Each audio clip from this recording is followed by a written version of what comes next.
So I want to ask James to come up. Where is he? There he is.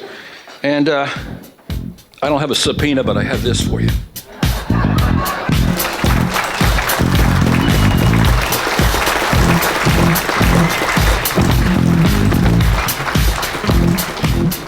So, thank you, Ed. It's been quite a week in New Hampshire.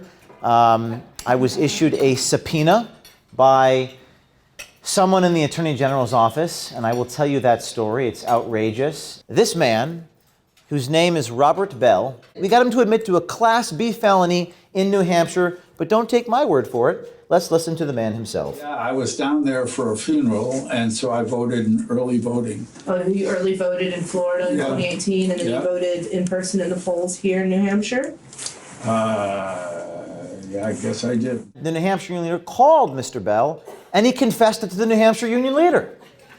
We walked up to his door, spent a minute at his door to try to get a comment from him, walked up to him, he came out, he got really angry at me. So we had the camera visible. It was a massive television camera on the shoulder. We were also carrying the camera. We go to meet with Bill Gardner.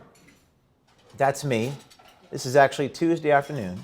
And I walk into the Secretary of State's office with my executive producer with the videotape of the man confessing to the felony. And the Secretary of State's office makes a phone call to the Attorney General's office and says, you know, maybe they ought to come by. So we walk over across the street to the Attorney General's office, and in the lobby there is another man. His name is John Sullivan. He seems like he's had a busy day, and he says, okay, well, I accept walk-ins. What's the issue? And he says, okay, I'll try to take a look at it. We walk away. 10 minutes later, we get a phone call in the Attorney General's office. Please come back here right now. And I sit down with these two men. The man on what would be the right is John Sullivan, an investigator, and the man on the left is a name who escapes me, but one of the other investigators there. And as I sit here, there is a piece of paper in the man on the right. You can't see it, but there's a piece of paper that's in his notebook. The first thing they do is hand me a grand jury subpoena. And the subpoena says, quote, you are required to appear before a grand jury in Hillsborough County. And it says to testify what you know related to a, quote, investigation by the grand jury into the operations of Project Veritas, close quote.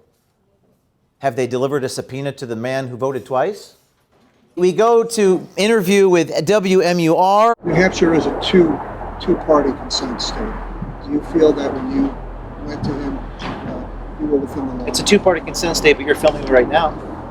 So as long as the camera is visible, you guys are filming me right now in a two-party consent state to film. So what's the difference between what I'm doing and what you're doing? The camera was visible on the shoulder, just like it is here right now. That was the camera as we walked up to the guy. So what is journalism? Well, journalism is anyone. Journalism is an activity, not a priesthood class of protected individuals.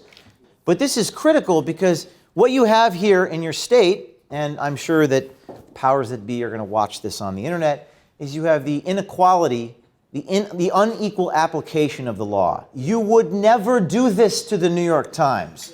You would never do this, and in fact, you were stopped from doing it to the Concord Monitor. You would never do this to NBC News. You would never do it. You couldn't get away with doing it. But you do it to me. What is the purpose of the subpoena? What is the end goal? Is it to intimidate me? Well, that's not right. Is it to stop me? Well, you're not going to stop me. Is it to put me in jail? Is it to reveal the identities of my people, my sources? Is that what I'm not going to give you the identity of my sources. So tell me, Mr. Tracy and Mr. Sullivan, what is the purpose of the subpoena exactly? And my question is, what are you going to do about it? What are you going to do about it? Are you going to let it happen?